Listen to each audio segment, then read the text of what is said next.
Aquarians, let's see कि 8 जून 2024 के लिए divine message, goddess guidance, universal message क्या है। सो लेट्स सी कि यूनिवर्स आज आपसे क्या कहना चाहते हैं। 8 जून 2024 आपके लिए कैसा रहेगा, क्या मैसेजेस यूनिवर्स आपको देना चाहते हैं। ये गाइडेंस जो है वो किसी पर्टिकुलर सिचुएशन के लिए हो सकता है, या फिर ये जो है ये आपके आज के दिन के लिए हो सकता है कि आज के दिन आप किस सिचुएशन में जा सकते हैं और उन सिचुएशन को आपको कैसे डील करना है। सो लेट्स सी कि क्या मैसेजेस हमें मिलते हैं फॉर कुंभ राशि Aquarians.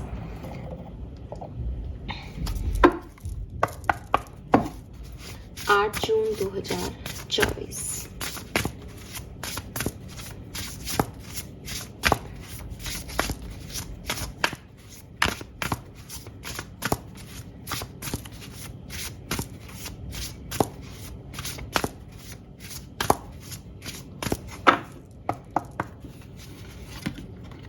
So we have being number 8। क्या बात है, 8 जून है आज और 8 नंबर की एनर्जी है यहाँ पे। We have number 10 forgive, okay, and lastly we have evil queen number 2। और बॉटम एनर्जी जो आ रही है आज के दिन वो आ रही है फ्लावर नंबर 17, अगेन नंबर 8। क्या बात है, डबल 8 की एनर्जी है यहाँ पे, वेरी नाइस। सुबह आज 8 जून है, किसी के लिए आज का दिन बहुत खास होने वाला है और स्पेशली उन लोगों के लिए जिन पे शनि देव की कृपा है या शनि की ढैया 7.5 शनि का इफेक्ट अगर आप पे है, ठीक है, आपको पता है, आप जानते हैं, तो आज के दिन आपके लिए खास दिन है कोई, ठीक है। जहाँ से मैं देख पा रही हूँ ये अच्छा इफेक्ट है क्योंकि डबल 8 की एनर्जी है, तो विश फुलफिलमेंट की बात करता है, डिजायर्स की बात करता है, ड्रीम्स की बात करता है, लेकिन श्योरिटी नहीं दे सकती कि ये आज का दिन आपका अच्छा ही जाएगा, बिकॉज शनि कर्मों का कार्ड है। तो अगर आपने कुछ अच्छे कर्म किए हैं या आपको आज के दिन कुछ अच्छे कर्मों का फल मिल रहा है तो ये सच में बहुत अच्छा दिन रहेगा आपके लिए। और अगर बाय चांस कोई गलतियां हो गई हैं तो ये फिर उस तरह का दिन रहेगा, लेकिन दिन खास है आज का क्योंकि यहाँ पे है डबल 8 की ऊर्जा। सो नंबर भी 8 8 8 8 ट्रिपल 8 करते हैं इसको। वॉट एल्स, 3 नंबर यहाँ पे सिग्निफिकेंट आ रहा है, 2 नंबर सिग्निफिकेंट आ रहा है, 5 नंबर सिग्निफिकेंट आ रहा है, ऑल राइट, 2 3 5 और 8, ठीक है। इसके अलावा अब यहाँ पे 17 नंबर, 10 नंबर, 1 नंबर, ये भी आपके लिए यहाँ पे कार्ड्स में नंबर है। आज के दिन का 8 जून का कलर ब्लैक, ओके गॉड, यहाँ पे कुछ ना कुछ शनि से रिलेटेड है, डेफिनेटली है। मे बी आपके कुछ काम जो बहुत स्लो चल रहे थे वो फॉरवर्ड हो, मे बी आपको कुछ पता चले, मे बी आपको किसी कर्म का किसी कार्मिक व्यक्ति से आप मिले आज, कर्मों का ज्ञान हो, कुछ तो है यहाँ पे। तो मुझे बताना क्या दिन रहा आपका, क्योंकि आज का दिन कुछ एक्वेरियंस के लिए सच में काफी सिग्निफिकेंट होने वाला है। ओके, मैसेज क्या है।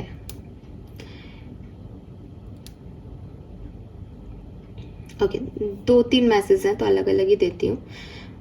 कल की रीडिंग बढ़िया थी, कल की रीडिंग में ना सारे कार्ड एक ही डायरेक्शन में फोर्स कर रहे थे, बट शायद यहाँ पे अलग अलग ऊर्जाएं हैं, हर व्यक्ति को अलग अलग चीजें जानने की जरूरत है, तो मैं वैसे ही बात करती हूँ। देखिए, सबसे पहले तो यहाँ पे जो मैसेज आ रहा है वो ये आ रहा है कि आपको अपनी वर्थ, अपनी सेल्फ वैल्यू, ठीक है, वो पहचानने की जरूरत है। मे बी आप अपने आप को बहुत अंडर एस्टिमेट करते हो, मे बी आपको लगता है कि मैं ये नहीं कर पाऊंगी, मैं ये नहीं कर पाऊंगा, आप कर भी रहे हो, लेकिन फिर भी यू हैव डाउट, आपको नहीं समझ में आ रहा कि मैं भी किस्मत वाला हो सकता हूँ या मैं भी किस्मत वाली हो सकती हूँ। तो देखो, सबसे पहले तो मैं आपको यही कहूँगी कि यूनिवर्स जो है ना, जब भी मैं आपको मेडिटेशन, मैनिफेस्टेशन करने की बात कहती हूँ तो हमेशा कहती हूँ कि प्रेजेंट टेंस में अपनी बात कहें। मैं ब्लेस्ड हूँ, ठीक है, मैं मनी मैग्नेट हूँ, मैं हेल्दी हूँ, मेरी ज़िंदगी में लव है। जब आप प्रेजेंट टेंस में अपनी चीज़ों को कहते हैं ना, तो आप यूनिवर्स की ऊर्जा से डायरेक्टली कनेक्ट होते हैं। अगर आप काम कर रहे हो और आप अपने ऊपर डाउट करते हो ना कि पता नहीं ये काम होगा या नहीं, तो वो काम नहीं होगा। अब आप कहोगे, पहले मैं भी कहती थी, इसलिए मुझे लगता है कि आप में से काफ़ी लोग कहोगे कि जब हम काम कर रहे होते हैं ना, तो हम सोचते हैं नहीं, हमने तो पूरी मेहनत से ही काम किया है, हमने तो पूरा हार्डवर्क ही दिया है, हमारे मन में तो, हमें तो लगता था ये चीज़ फलेगी फूलेगी, लेकिन ये तो नहीं फली फूली, जबकि हमारे मन में तो कोई डाउट आया ही नहीं। जैसे फॉर एग्जाम्पल किसी को धोखा मिलता है ना, तो वो कहता है कि भाई मैम, हम अगर हमें पता होता धोखा मिलेगा तो हम इस रिश्ते में जाते ही क्यों, राइट। तो हमें तो लग रहा था कि ये सही होगा, यानी हम तो प्रेजेंट टेंस में बहुत खुश थे कि यार सामने वाला बहुत अच्छा व्यक्ति है, हम तो यूनिवर्स को यही एनर्जी दे रहे थे कि सामने वाला हमें धोखा नहीं दे सकता, सामने वाला बहुत अच्छा है, सामने वाला बहुत अच्छा है, पर सामने वाला तो अच्छा नहीं निकला। तो यहाँ पे आपको ये चीज़, ये तो आपने बोल दिया मुझसे, ये आपने सोच लिया, एग्री, कोई प्रॉब्लम नहीं है। पर मैं आपको कहती हूँ, जिस भी सामने वाले के बारे में आप सोच रहे हैं, ठीक है, अभी आप जो कुछ भी शब्द बोल रहे हैं, कोई प्रॉब्लम नहीं है। आप अपनी पूरी जर्नी में जाइए और सच सच अपने दिल से एकदम सच, क्या आपको कभी डाउट नहीं आया? आपको कभी डाउट आया होगा, आपने बात की होगी, फिर वापस से मैनिपुलेशन हो गया होगा, सब नॉर्मल हो गया, है ना। ऐसा एक बार तो हुआ होगा, और कईयों के साथ तो कई बार हुआ होगा। जब रेड फ्लैग होता है, जब सामने नार्सिसिस्टिक पर्सनालिटी होती है, नार्सिसिस्टिक पर्सनालिटी होती है, जो हम हमारे कार्मिक से डील करते हैं, तो अक्सर ऐसा होता है कि हमें बहुत अच्छा लगता है, हम सातवें आसमान पे होते हैं, ठीक है, लेकिन हमारे इंस्टिंक्ट, हमारे आसपास की ऊर्जा हमें बोलती है कि समथिंग इज़ नॉट राइट, कुछ अच्छा नहीं है इस रिश्ते में। लेकिन क्योंकि हम प्यार में होते हैं, या क्योंकि हम एक अपने ही ऊर्जा में होते हैं, तो हम उस ऊर्जा को, उस छोटी मोटी ऊर्जा को, अभी मैं आपको कहूँ कि आपके पर्सन देखो गलत हो सकते, तो आप क्या कहोगे कि चैनल बंद कर दोगे, राइट, कि हमें नेगेटिविटी मिल रही है इस बात से, हमारा पर्सन तो बहुत अच्छा है, हमारा रिश्ता तो बहुत अच्छा है। तो ये क्या है, ये नेगेटिविटी जो है, जिसको आपने नेगेटिविटी माना, ये आपका एक साइन है, लेकिन आपने उसको इग्नोर किया। तो हम अक्सर ऐसा करते हैं जिन भी लोग चीज़ों में, अब ये तो एक एग्जांपल लव लाइफ का हो गया, अगर आप अपनी नॉर्मल रूटीन लाइफ में देखोगे कि आप कोई काम कर रहे हो और आप बहुत मेहनत से कर रहे हो, लेकिन कहीं ना कहीं आपके मन में एक डाउट चल रहा है, पता नहीं ये होगा या नहीं होगा, तो फिर आप भूल जाओ। हार्डवर्क करना और अपने तन मन, अपनी आत्मा से एकदम परफेक्टली इस चीज़ को सोच लेना कि मुझे तो ये मिलेगा ही, ये काम तो होगा ही, दोनों में बहुत फ़र्क है। आप में भी हार्डवर्क तो कर रहे हो, लेकिन आप विश्वास नहीं कर पा रहे। तो आपको कहा जा रहा है कि अपने फेथ को, अपने विश्वास को थोड़ा बढ़ाओ, ठीक है। आई डोंट नो ये कैसे आएगा एक्वेरियस, लेकिन आप जब तक इस विश्वास को नहीं बढ़ाते, जब तक आप ये फेथ नहीं करते that you have good destiny, आपके भी काम बनेंगे, आपकी लाइफ में भी अच्छा होगा, तब तक आप अच्छे को ट्रैक नहीं कर सकते। अगर आप अपने आप को ये मानोगे कि आई एम ब्रोकन, मेरे साथ कुछ बुरा हो गया है, मेरी डेस्टिनी खराब है, मेरी कर्मा खराब है, देन आप उस ब्रोकन एनर्जी को अट्रैक्ट करते जाओगे again and again and again. So universe आपको यही कह रहे हैं कि सबसे पहले तो आप जो है अपने आप को एक्सेप्टेंस दें, और कुल मिला के एक्सेप्टेंस की भी बात कम है, अपनी वैल्यू को जाने, आप क्या हैं ये समझें, आपके जैसा कोई दूसरा नहीं है, ठीक है। अपने आप से प्यार करें, तो ये बहुत ज़रूरी है आप लोगों के लिए। अब ये मैसेज क्यों आ रहा है, ये तो आप जानते हो कि आप अपने आप को क्रिटिसाइज कर रहे हो, आप अपने आप को गलत सलत बोल रहे हो, आप विश्वास नहीं कर पा रहे हो किसी चीज़ पे, तो आप अपना फेथ बढ़ाएं और अपने आप को अप्रिशिएट करें।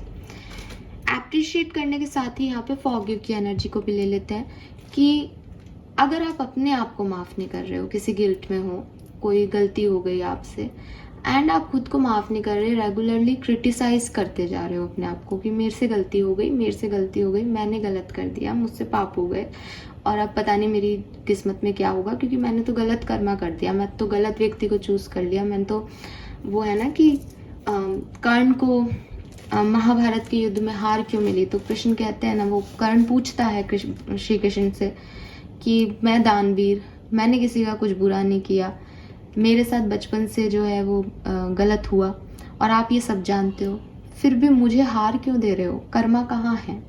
तो कृष्ण भगवान यही तो कहते हैं कि अधर्म के साथ खड़े होके कर्ण ये बात क्यों पूछ रहे हो? जो अधर्म के साथ खड़ा है वो भी उतना ही गलत है, क्योंकि अगर सही होने की बात है तो भीष्म पितामह भी सही है, आप गुरु द्रोणाचार्य भी सही हैं, लेकिन जो कुछ भी गलत के साथ खड़ा है वो सब गलत है। तो अगर आपको ऐसा लगता है कि आपने कभी अपनी ज़िंदगी में गलत का साथ दे दिया, आप गलत लोगों के कंटेंट में आ गए और अब कोई नहीं बचा सकता, अब तो गलती हो गई है, तो आप अपने आप को माफ़ी दें एक्वेरियस। पता नहीं, फॉरगिवनेस का कार्ड हमेशा आता है तो एनर्जी ऐसी आती है कि माफ़ करें माफ़ करें। आज की एनर्जी, क्योंकि यहाँ पे बाकी के कार्ड जो है वो ऐसी एनर्जी दे रही है कि आपको अपने ऊपर ही फेथ नहीं है, विश्वास ही नहीं है, तो थोड़ा सा ये इस साइड ज़्यादा जोर दे रहा है कि खुद को माफ़ करें, ठीक है, अपने आप को माफ़ करें और आगे बढ़ें। लेकिन अगर फॉरगिव का कार्ड है तो दूसरों को भी माफ़ करें।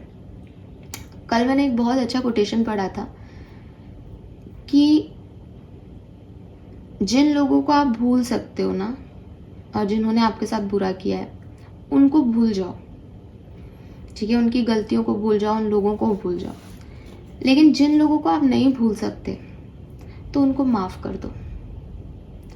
आप समझ रहे हैं इसका मतलब? कितना डीप थॉट है ये, कि अगर आप उन लोगों को याद करोगे, अगर आपके पास कोई प्रीशियस मेमोरी है उन लोगों की, तो आप कंटिन्यूसली उस धोखे को भी याद करोगे जो उनसे आपको मिला है, जो उन्होंने आपके साथ बुरा किया है।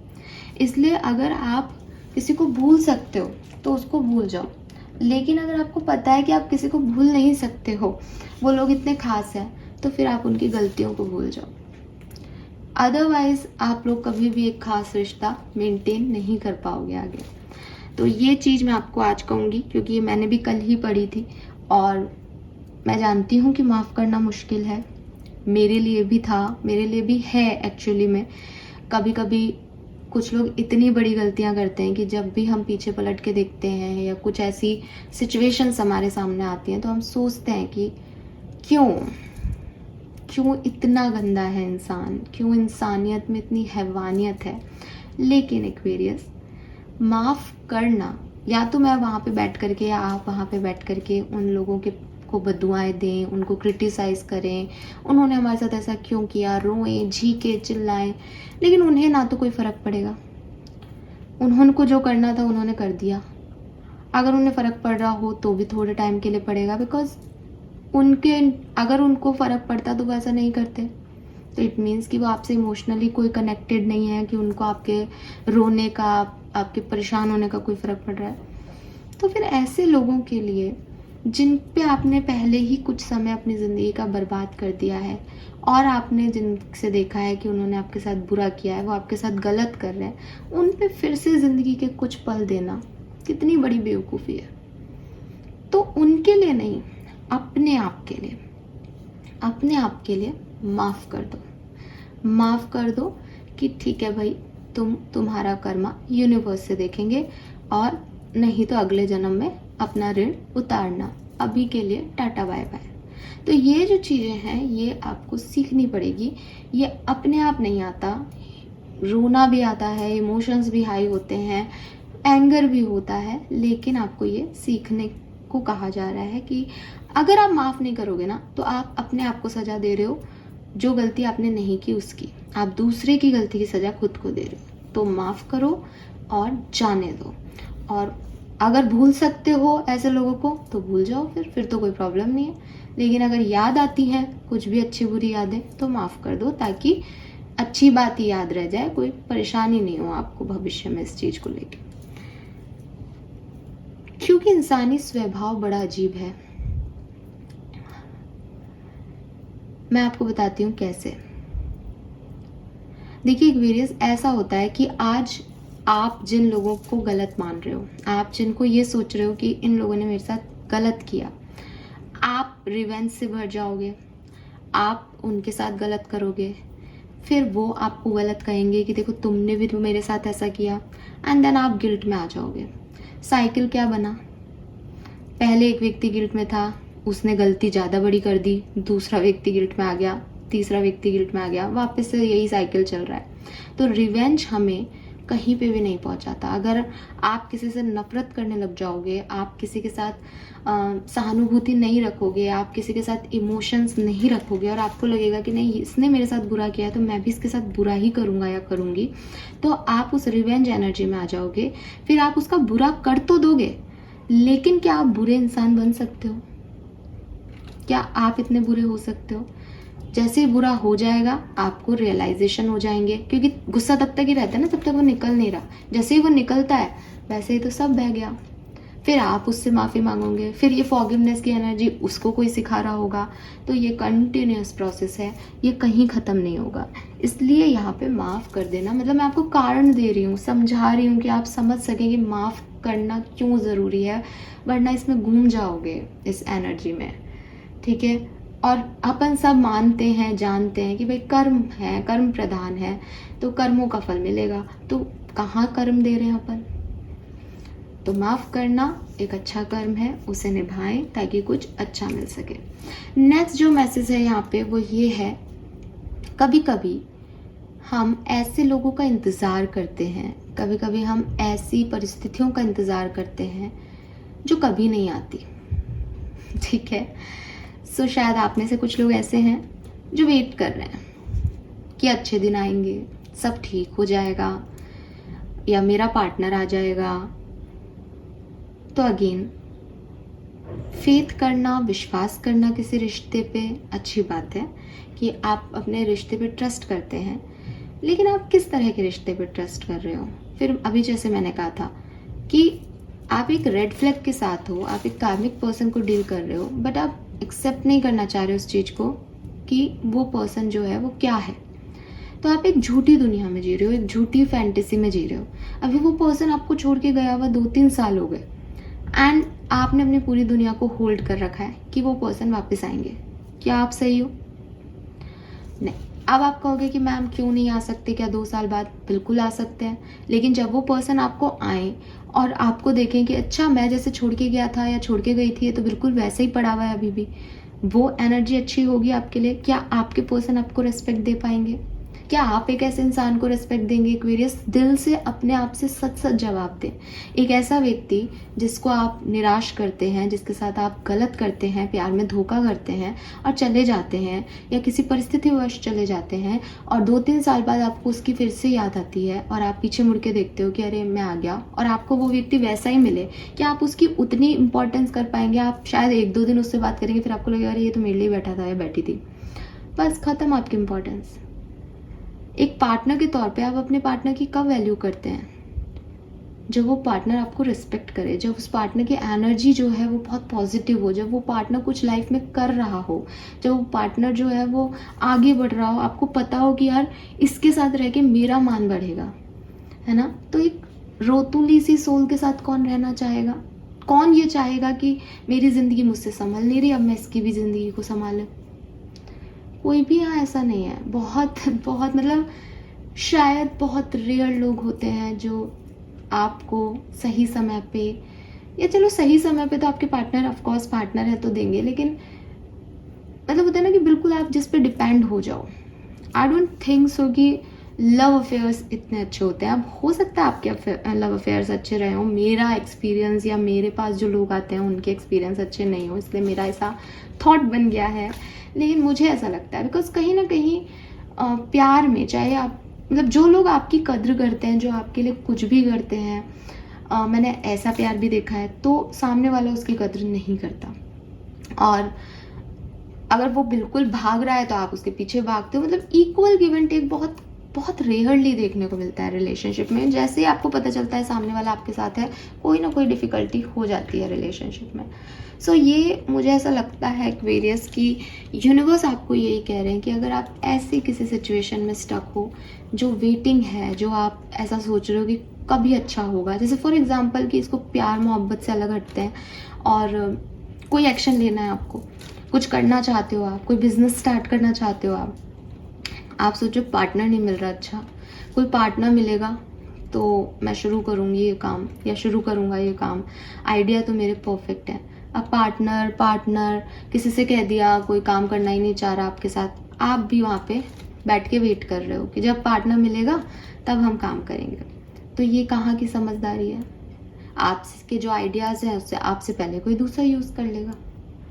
तो आपको पार्टनर घर बैठे नहीं मिलेगा, आपको पार्टनर वहाँ वेट करने से नहीं मिलेगा कि कोई नॉक करेगा टक टक एक्वेरियंस मैं आपका पार्टनर बनना चाहता हूँ, चलो बिजनेस स्टार्ट करते हैं, ऐसा नहीं होगा।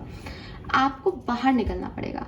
जब आप स्ट्रगल करोगे उस चीज़ में अकेले, तो अपने आप ऑटोमेटिकली लोग आपसे जुड़ेंगे। आप जब परेशानी आएगी कि यार ये काम मुझसे नहीं हो रहा, तो आप लोग हेल्प ढूंढोगे तो वैसे दूसरे लोग मिल जाएंगे जो आपको हेल्प दे सकते हैं। फिर हो सकता है कोई आपके साथ पार्टनरशिप में तैयार हो जाए। तो चीज़ों के लिए आपको एक्ट करना पड़ेगा, एक्शन लेना पड़ेगा। आप घर बैठे बैठे सोच रहे हो कि ये काम हो जाए, ये समय ऐसा होगा तो हो जाएगा, यूनिवर्स ऐसा कर देगा, तो यूनिवर्स जो है वो कर देगा। लेकिन हो सकता है कि अगर आपको कोई इंट्यूशन मिल रहा है जिसको आप इग्नोर कर रहे हो, यूनिवर्स आपको, अगर यूनिवर्स नहीं चाहेगा आपका काम तो आपका काम नहीं बन पाएगा उस समय। लेकिन काम नहीं बन रहा तो आप बैठे रहें, प्रयास ना करें उसके लिए, ये एडवाइस नहीं है आपको। जब ये एडवाइस होती है कि भाई चुपचाप बैठो, अभी भागा दौड़ी का टाइम नहीं है, तो वो भी होती है कई बार। बट आज के लिए आपके लिए यही है कि इंतज़ार में बैठे रहना किसी भी सिचुएशन में इज़ नॉट राइट। जो चाहते हो उसके लिए एक्शन लो। हो सकता है थोड़ी सी परेशानी आए, चैलेंजेस आए, लेकिन चैलेंजेस को पार करने पे ही सक्सेस मिलती है। सक्सेस घर बैठे बैठे नहीं मिलती किसी को। आप किसी का भी उठा के देख लो, भूत भविष्य काल, किसी को भी घर बैठे सक्सेस नहीं मिली, उसने मेहनत की है। तो आप भी अगर अपनी लाइफ में कोई काम करना चाह रहे हो, कोई एक्शन लेना चाह रहे हो, उसको करो, रुको मत। दूसरे लोगों पे डिपेंड मत हो कि वो आएंगे या वो समय आएगा या परिस्थिति बदलेगी तब हम करेंगे। आप आज ही करो। यूनिवर्स का मैसेज ये भी है कि आपको उनकी रिक्वायरमेंट नहीं है, उस अच्छे समय की, उन परिस्थितियों की, उन लोगों की। आप अपने आप में सफिशिएंट हो। तो स्पेशली अगर ये कोई बिजनेस या कोई टास्क है जिसमें आप किसी को और को ढूंढ रहे हो, तो आप और यूनिवर्स काफ़ी हो।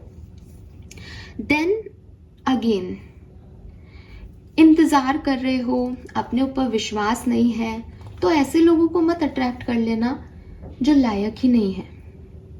कि मुझे ज़रूरत है और मुझे अपने काम पे विश्वास नहीं है कि पता नहीं मैं अकेला कर पाऊँगा या नहीं कर पाऊँगा, तो मैंने एरा गहरा नथु गहरा किसी पे भी ट्रस्ट कर लिया। ठीक है, क्यों? क्योंकि शुगर और सॉल्ट दूर से सेम दिखते हैं। आप किसी को बाहरी तौर पे जज नहीं कर सकते कि ये व्यक्ति कैसा है। हो सकता है कि आप सोचो कि आपकी बड़ा काम आ जाएगा और ये तो बहुत अच्छा व्यक्ति है और ये तो पता नहीं अब आपकी ज़िंदगी को सक्सेस की तरफ ले जाएगा, बट वो ऐसा ना हो। ठीक है, और हो सकता है कि आप किसी को सोच रहे हो कि अरे ये तो बहुत ही बेकार इंसान है और तो ये तो क्या ही मेरी मदद कर पाएगा, ये तो मेरे किसी काम भी नहीं आएगा भविष्य में, वही आपके काम आ जाए। तो चॉइस ऑफ पीपल पे ध्यान देने की ज़रूरत है यहाँ पे। ठीक है, किन लोगों के साथ उठ रहे बैठ रहे हो, किन लोगों का साथ ले रहे हो, किन लोगों को मांग रहे हो अपने लिए यूनिवर्स से, ये बड़ा सोच समझ के आपको करना चाहिए। So this is all for you Aquarius. I hope कि आपसे रेजोनेट होगा। चैनल को लाइक और सब्सक्राइब कीजिएगा। And I am so happy and blessed, thank you so much. आप सब सब्सक्राइबर्स की वजह से अब ये फैमिली एक्वेरियस वाइब्स 111 जो है वो 10,000 लोगों की हो जाएगी। 10,000 मैंने नहीं सोचा था, बिकॉज एक्वेरियंस कितने से लोग होते होंगे, मैं ऐसा सोचती थी। मैंने कहा कि कभी भी अपन ऐसे तो इतने बड़े सब्सक्राइबर लिस्ट तो नहीं बना पाएंगे, क्योंकि एक्वेरियस ही गिने चुने होते होंगे। बट मैं भी शॉक्ड हूँ और शायद ब्लेस्ड हूँ। So thank you so much आप सभी का। आज शायद हम उसे पूरा कर लेंगे। थू थू थू तो let's see. Thank you so much, bye bye.